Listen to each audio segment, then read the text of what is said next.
Hi ಸ್ನೇಹಿತರೆ, welcome back to my channel. ಹೇಗಿದ್ದೀರಾ? ಚೆನ್ನಾಗಿದ್ದೀರಾ ಅಂತ ಭಾವಿಸ್ತೀನಿ. ನಾವು ಕೂಡ ಚೆನ್ನಾಗಿದ್ದೀವಿ. ಇವತ್ತೇನಪ್ಪ ವಿಶೇಷ ಅಂದರೆ ಎಲ್ಲರ ಮನೆಯಲ್ಲಿ ದೇವರಿಗೆ ಪೂಜೆ ಮಾಡುವಂಥ ಒಂದು ಮಾಹಿತಿನ ತಗೊಬರ್ತಾ ಇದ್ದೀನಿ. ಬನ್ನಿ ವಿಡಿಯೋ ಸ್ಟಾರ್ಟ್ ಮಾಡೋಣ. ದೇವರ ಮನೆಯಲ್ಲಿ ಪೂಜೆ ಮಾಡುವಾಗ ಹೆಣ್ಣು ಮಕ್ಕಳು ಗಂಟೆಯನ್ನು ಬಾರಿಸಬಹುದಾ ಅಥವಾ ಬಾರಿಸಬಾರ್ದಾ ಅಂತ ನಿಮ್ಮ ಪ್ರಶ್ನೆಗೆ ಉತ್ತರ. ಬನ್ನಿ ನೋಡೋಣ, ವಿಡಿಯೋ ಸ್ಟಾರ್ಟ್ ಮಾಡೋಣ. ದೇವರ ಪೂಜೆ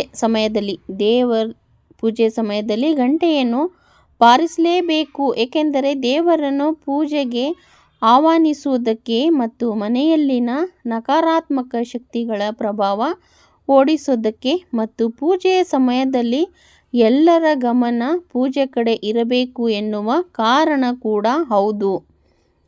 ಹೆಣ್ಣು ಮಕ್ಕಳು ಗಂಟೆ ಬಾರಿಸಬಾರದು ಎಂದು ಯಾವುದೇ ಶಾಸ್ತ್ರ ಹೇಳಿಲ್ಲ ಮತ್ತು ಹೆಣ್ಣು ಮಕ್ಕಳು ಗಂಟೆ ಬಾರಿಸುವುದರಿಂದ ಯಾವುದೇ ಅಶುಭ ಕೂಡ ಅಲ್ಲ ಮತ್ತು ನಿಷೇಧ ಕೂಡ ಅಲ್ಲ.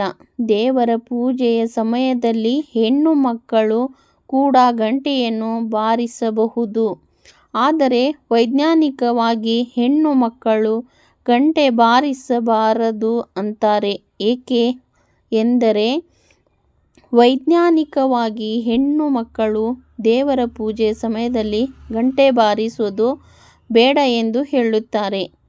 ಏಕೆಂದರೆ ಹೆಣ್ಣು ಮಕ್ಕಳು ಪೂಜಾ ಗಂಟೆ ಹಿಡಿಯುವ ಎಡಗೈ ನರವು ನೇರವಾಗಿ ಅವರ ಗರ್ಭಕೋಶಕ್ಕೆ ಸಂಪರ್ಕ ಹೊಂದಿದೆ.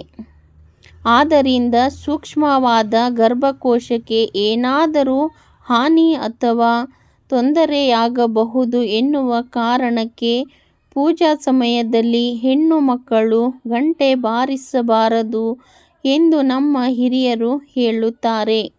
ನೋಡಿ ಸ್ನೇಹಿತರೆ, ಒಂದೆರಡು ಪ್ರಶ್ನೆ ಅಂದರೆ ವಿಡಿಯೋದಲ್ಲಿ ನಾನು ಹೆಣ್ಮಕ್ಕಳು ಪೂಜೆ ಮಾಡುವಾಗ ಗಂಟೆಯನ್ನು ಬಾರಿಸಬಹುದು ಅಥವಾ ಬಾರಿಸಬಾರ್ದು ಅಂತ ನಾನು ಈ ಮಾಹಿತಿನ ತಿಳಿಸ್ಕೊಟ್ಟಿದ್ದೀನಿ.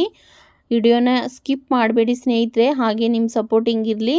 ಸಬ್ಸ್ಕ್ರೈಬ್ ಮಾಡಿ ಹೊಸಬ್ರು ಯಾರಾದರೂ ವಿಡಿಯೋ ನೋಡ್ತಾ ಇದ್ದರೆ. ಮತ್ತೆ ನೆಕ್ಸ್ಟ್ ವಿಡಿಯೋದಲ್ಲಿ ಸಿಗ್ತೀನಿ ಸ್ನೇಹಿತರೆ. ಎಲ್ಲರಿಗೂ ತುಂಬು ಹೃದಯದ ಧನ್ಯವಾದಗಳು.